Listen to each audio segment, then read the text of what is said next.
Assalamu alaikum wa rahmatullahi wa barakatuhu. I'm your host Uzma Khan, and you're watching program Sisters Corner, where we discuss in each program different topics. And today our topic is about fostering. And we have a lovely guest today in our program, where we will get a lot of information about fostering. First of all, I would like to introduce my guest. We have Davinia Marix. How are you? I'm well, thank you. Assalamu alaikum. Walaikum assalam. And I would like to tell you that Davinia is a placement manager at Children of All Nations based in Croydon. So, Davinia, very warm welcome once more. And I would like to ask you, first of all, about fostering. What is fostering? Okay, so essentially fostering is when foster care is actually a system of when minors or children between the ages of 0 to 18 are placed in private homes of people who are approved as foster carers. So in a nutshell, the government, local authorities, social services place children who require a home with these approved foster carers. So the children, according to their needs, they go to the local authorities, and then they contact you, and then you have a look for the family, like according to the needs of the children, and then you find the right family as a foster carer. Yes. Am I right? Yes. Yeah. Okay. So I would like to know a little bit more in detail about your agency. How do you work with the families and children, and how do you work with the local authorities? That's a really good question. We work with a number of different professionals. Foster carers are also part of that professional network. So initially what we do, we recruit, train and approve people or families to foster. We work with the local authorities in ways in which they refer to us children that require foster placements, and then we will offer our approved or available carers, providing it's appropriate for the children to be matched with them. And so we work with the children that the local authorities cannot place themselves in-house. And when they can't find a home within their pool of foster carers, they then refer those children out to us, independent fostering agencies. Okay. Do we have to register as a foster carer? And what would be the procedure, I would say? Right, so yes, you can register with a fostering agency. Foster carers are only allowed to be registered with one agency or local authority at a time. Okay. There is a process in which we will do a visit, which is called an initial visit, where we visit the foster carer's home or prospective foster carer's home to look around the home to see if they've got the space for a child or children. We then take them through to a two-stage assessment process. First stage being we will do statutory checks on the foster carer, and then the second What stage. are those checks? So those checks are built up of a DBS check, which is a police check to see if you. That's compulsory. Yeah. That's compulsory. We do enhanced checks for DBS. We also do medical checks to make sure that the foster carers are fit and healthy to look after children.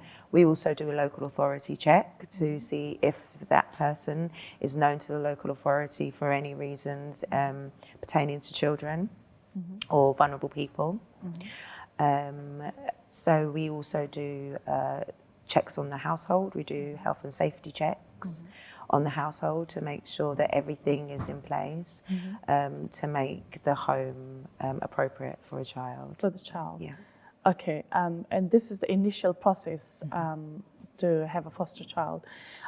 What is the next step, like after checking the house, and then obviously DBS, health and safety, medical, local authorities, and then how do you process further? So providing all of those checks have come through, the prospective carer is then allocated a Form F assessor.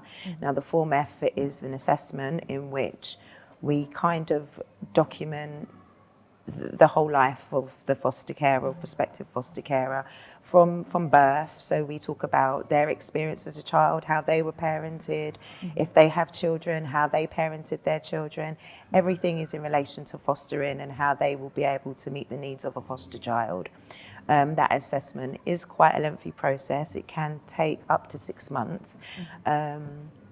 And it can be quite intrusive, as we do have to know more or less the ins and out of the foster carer and their family. But providing that is completed and the assessor is happy to recommend that person for fostering, the assessment is then brought to a panel. And the panel then make a recommendation as to whether they think that person or family would make good foster carers. Okay. Very good information, I would say, Davinia. A lot of things I don't know myself, Yes. and I'm very pleased to know all about fostering, and at least I would be able to help other people as well. Yes. This is what Davinia has told me. Yes, yes. Yeah. So I would like to go for my next question, which is, what is the difference between an IFA and LA, and how can they work together? Right, so IFA just stands for Independent Fostering Agency, and LA obviously stands for Local Authority. So the local authority, as I mentioned before, they recruit and train their own pool of foster carers. And usually it's within that borough. The numbers of children that require foster home has gone up so much over the years that the numbers exceed the amount of carers that local authority has. So what they will then do is work with independent fostering agencies like ourselves, who have recruited and trained our own pool of carers. We can recruit carers from anywhere in the country, really.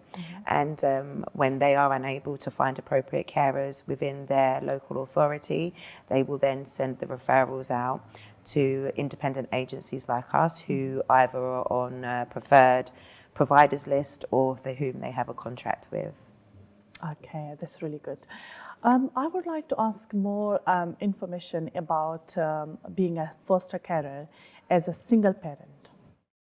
And can you talk in a little bit more in detail? Yes. Because in these days, many people are interested to know that if they can foster a child as a single parent, single dad or mom. Yes. So what is the procedure for that, or there are any essential requirements where they have to follow those set rules? Yes, please. I mean, the process is exactly the same if you're applying as a single carer or if you're part of a couple.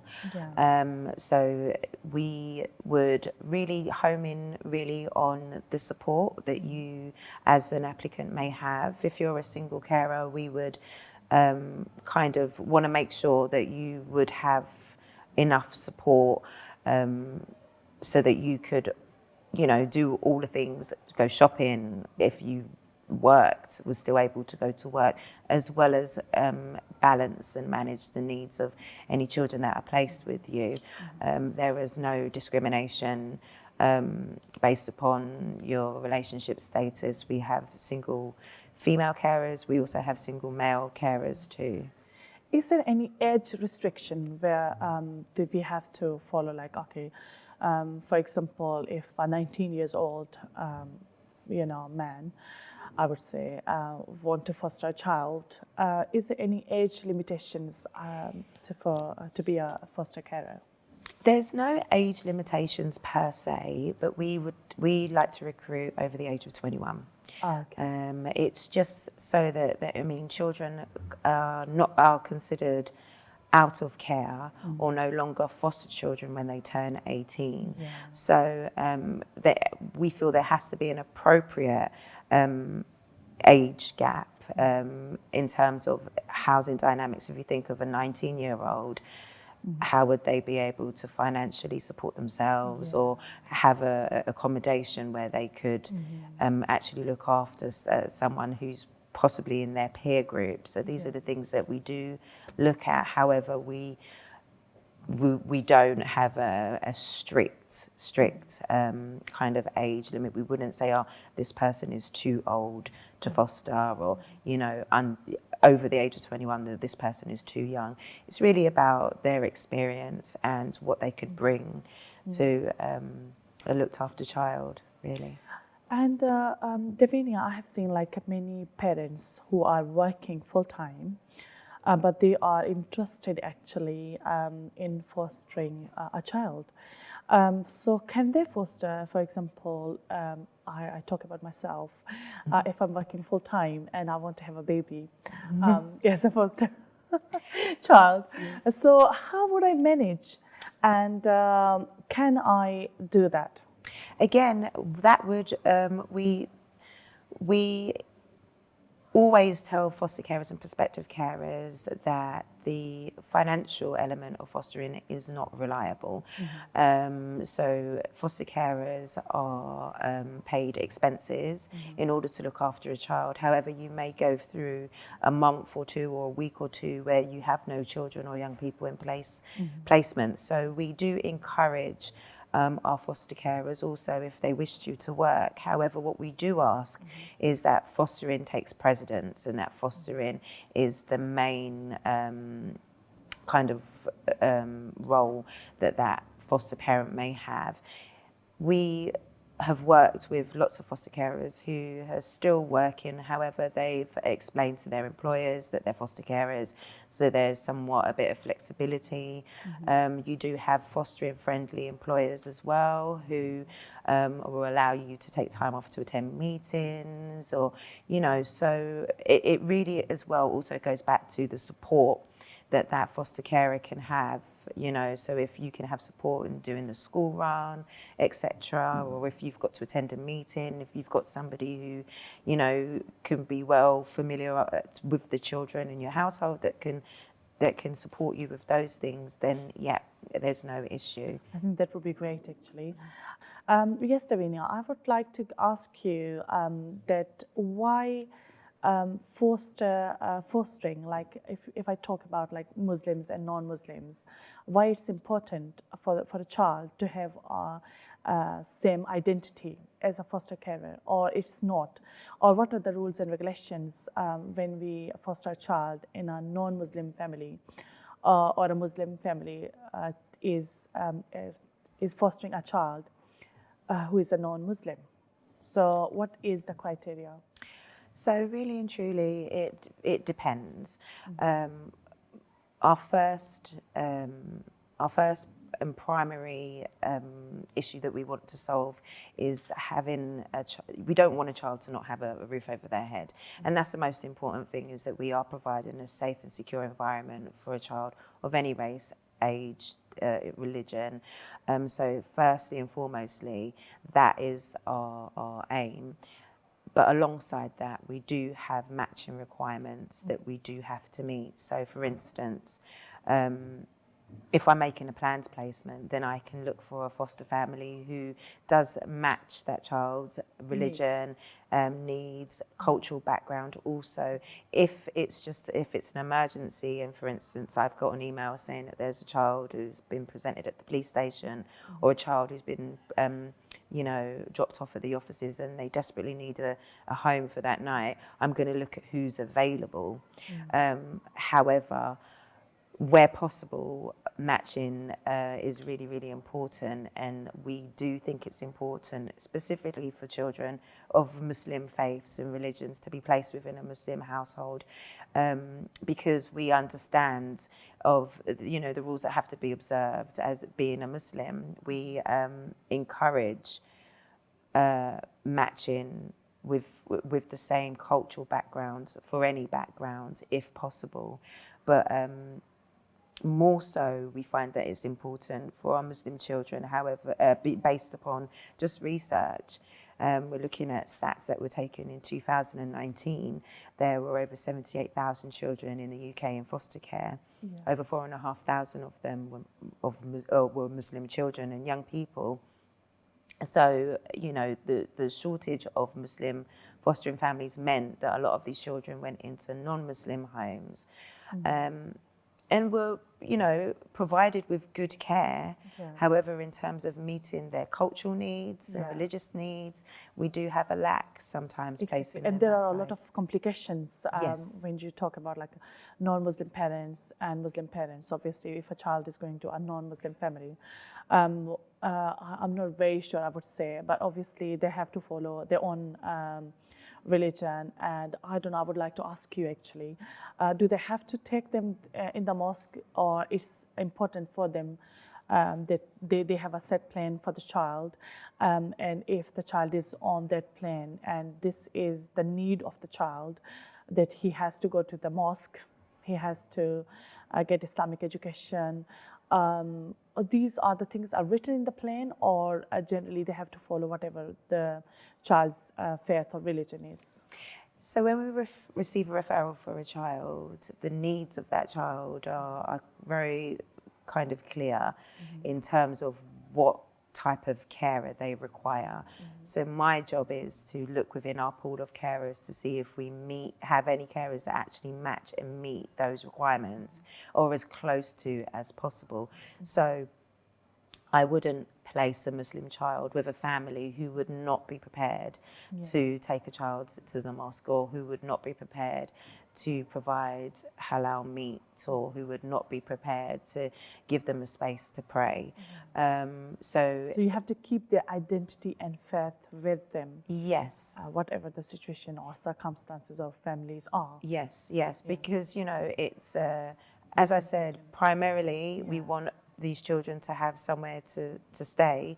However, they've got to be comfortable in that environment, and their own individual religious beliefs, cultural practices needs to be promoted wherever they're placed. Yeah, that's really good. Another question is coming in my mind. How about, if I have my own children and I want to foster a child, and I don't have a spare room, and can I share the room with other child, or no? Oh, this is a tricky one, and it really does depend on the age of your birth children. What we would look at is how, and what we look at in every assessment is how you fostering would affect your birth children. We don't want your birth children to lack, Be affected, or to be affected in order to meet the needs of another child, because as far as we're concerned, they're all children.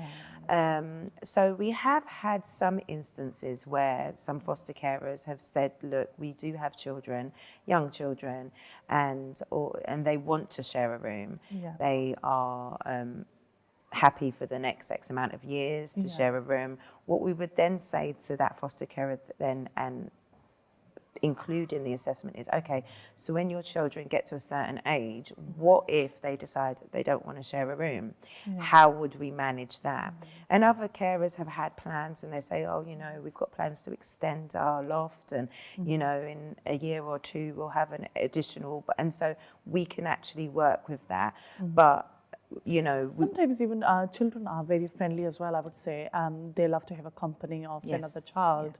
And I think it's great for them as well, because they learn from that area as well, like how to share the stuff with other fellow, with other girl or with other boy, and how to be together as a community, or to be nice to someone, to be kind to to welcome children, someone into your home. you know.